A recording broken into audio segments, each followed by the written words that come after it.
So now that we've defined the geometric aspects of a parabola, the next thing I'd like to address is how do we figure out what the standard form of the equation of a parabola actually looks like. So what we're going to do is start with what is hopefully the most basic case, which is a parabola that opens upward.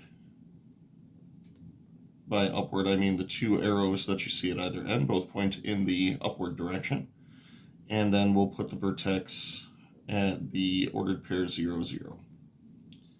Now, in order for us to figure out what the equation of this looks like, we are going to need one additional piece of information. One additional piece of information is regarding those distances that we talked about in the previous video.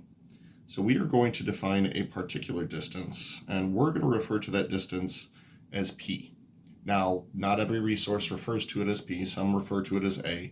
I like to refer to it as P because P is for parabola, and A has a different use that we saw for ellipses and for hyperbolas. So P is going to be defined as the distance from a focus to a vertex, or from a vertex to the directrix. So up in the graph that we just created right up here, here's our vertex right at the origin. That means that starting from the origin, if we were to go up P units, then we would arrive at our focus. So the ordered pair that describes the focus is going to be the ordered pair 0p, and the line that describes the directrix is going to be the line y equals negative p. Then at any point that actually appears on the parabola, we are going to refer to this point as the most generic possible point that we can, and just refer to it as the ordered pair xy. So according to the definition that we gave in the previous video, that means that this distance right here is going to match this distance right here. So distance d1 is equal to distance d2. That'll be how we set up our equation. So distance d1 is equal to distance d2. Now for those, we'll be applying the distance formula. However, we apply the distance formula as being the distance between 2 points. So with that in mind, we would need to identify the ordered pair that is the intersection of this line segment and this line. Now we move directly up and down, so the x-coordinate will not change, and this is on the line y equals negative p, which is why we'll assign the y-coordinate to be negative p. So for distance d1, we'll be applying the distance formula, which states we take the square root of the change in x values squared, so that'll be x minus 0 squared, plus the change in y values, quantity squared. So that'll be y minus p. Y minus p. We'll do the same thing for distance d2. We'll figure out the change in the x values. Well, there was no change in x values, so that's going to be super easy for us to figure out. And then the change in y values will be y minus our lower y value, that's negative p. If we make some alterations to this, we should be able to come up with standard form of the equation of a parabola. So things that I'm going to simplify. So first thing I'm going to do, we have a radical is equal to a radical. So the first thing I'd like to do is square both sides to get rid of the radicals. I'd also like to simplify x minus 0, quantity squared. We'll just call that x squared. And then y minus p, quantity squared. We'll just leave that alone for a moment. Over on the right-hand side of the equation, we squared both sides to get rid of the radical, so we'll stay rid of the radical. X minus x is 0, and 0 squared is 0, which means I'm not even going to include this part. And then y minus negative p, quantity squared, we'll call that y plus p, quantity squared. Now for the next step, I'm interested in expanding both the left-hand side and the right-hand side. So with that in mind, each of our squares we're going to treat as being multiplied by itself and apply that wonderful 4-letter acronym known as FOIL. So these are the details on what I'm about to be doing at the next step. On the left-hand side of the equation, the x squared will simply stay as x squared. Y minus p, quantity squared. F will contribute a y squared. Outer and inner will both contribute a minus py, giving us minus 2py. And then last will be negative p times negative p, contributing a plus p squared. Similar thing will happen on the right-hand side. In fact, the only thing that changes is that the o and the I terms, the outer and inner, will both be plus. So we'll see a y squared plus 2py plus p squared. Now with that in mind, anything that appears on both sides of the equation, we can subtract from both sides to get them to cancel out.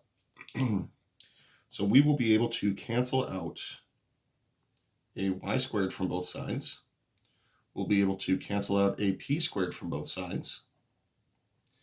But we will not be able to cancel out the 2py's from both sides. That's because on the left side it's a minus, on the right side it's a plus. So instead, we'll go ahead and add 2py to both sides. This will separate out the x terms from the y terms on each side of the equation. Cancel, cancel, cancel, cancel, and cancel.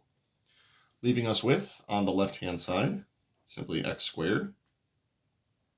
On the right-hand side, we'll have 2py plus 2py, and that is 4py. So this is what we call standard form of a parabola, vertex at the origin, and opening upward.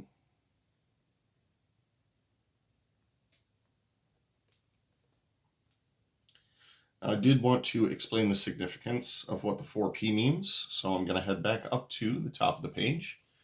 The significance of the 4p, we have already established that the distance from vertex to focus is p, and from vertex to directrix is another p, which means that technically the distance from the focus to the directrix would be p plus p, or 2p.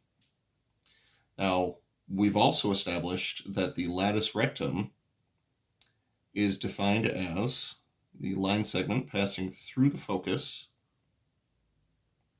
intersecting either side of the parabola.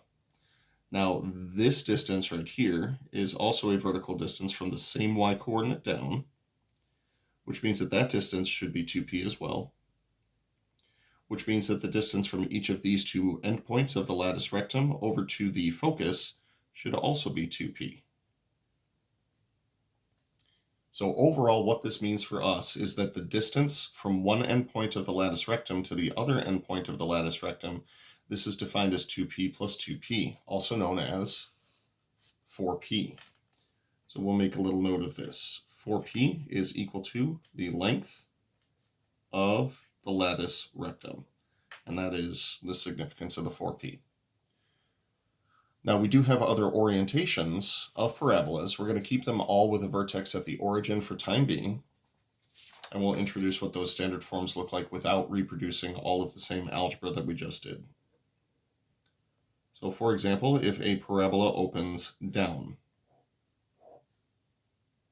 then the overall picture of what we'd be looking at would be something like this.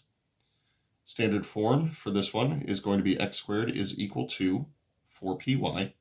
This was standard form for opening in the upward direction. We can make it open in the downward direction by including a negative in front of the 4py.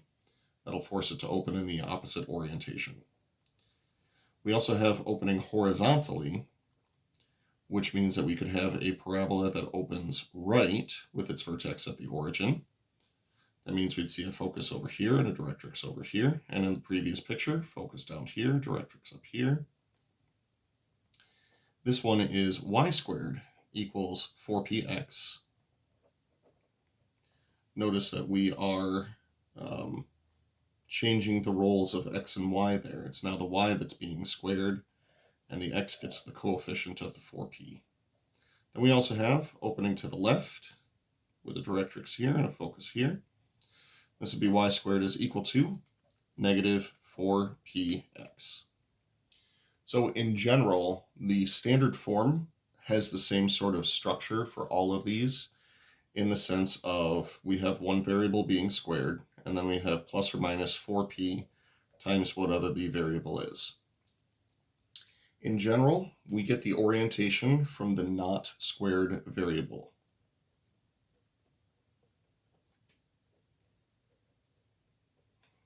a habit I encourage among my students is the following. Identify the coefficient as being either positive or negative, and identify the variable in here as being horizontal or variable, where x is your horizontal variable and y is your vertical variable. The combination of the things that you get from here will tell you the orientation of the parabola. For example, if we take a look at the parabola that opens to the right, based on what we see on the right-hand side of the equation, I see that we have the x variable. X is our horizontal variable. And the coefficient that we see is positive. So when you think horizontal and positive, which of the four directions do you think of in the Cartesian plane? Well, horizontal usually means left or right, and the positive side would be the right side. So this one opens to the right.